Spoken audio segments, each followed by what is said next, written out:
I did my presentation on Jack the Ripper. Jack the Ripper is widely considered to be the world's most famous serial killer, and this is because he was never actually identified. He murdered multiple people in the Whitechapel district in London in 1888. He was never identified then and is still not identified today.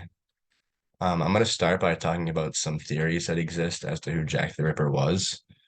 There's hundreds of theories that exist. One exists that he was actually a surgeon because he removed organs from a lot of his victims. But this was kind of proven false, and people thought he might have been a slaughterhouse worker instead. And they also had a lot of mental and emotional issues working in slaughterhouses back then. So this can make sense as well. Another theory exists that Jack the Ripper was actually the husband of the fifth murder victim, who was Mary Jane Kelly, and the previous victims were just serving as decoys.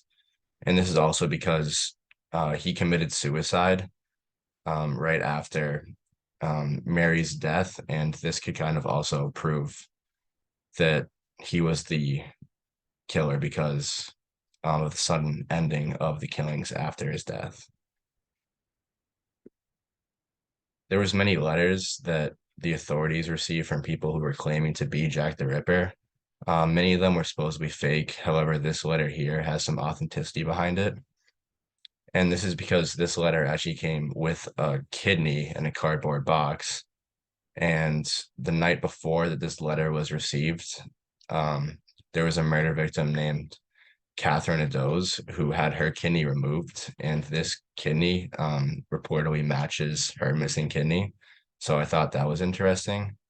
And also, clearly, you can see that from the translation, at least, that there's just terrible like spelling and grammar. And this can kind of like further prove the theory that Jack the Ripper was a surgeon false because a surgeon would have more articulate spelling in a letter, and they also wouldn't misspell things such as like kidney. The victims of Jack the Ripper, they were all proven or considered to be prostitutes. In order, their names were Mary Ann Nichols, Annie Chapman, Elizabeth Stride, Catherine Eddowes, and then Mary Jane Kelly. Talking about Jack the Ripper's legacy, um, the main part of his legacy just exists in the fact that he was never identified. And because of this, he kind of became the quintessential murder mystery in a way. Today, like media kind of uses this idea as a murder mystery, but they kind of focus on like not so much as like who Jack the Ripper actually was, but so much more as like what he was and like who he continues to be, kind of in all of us as like the evil in humanity.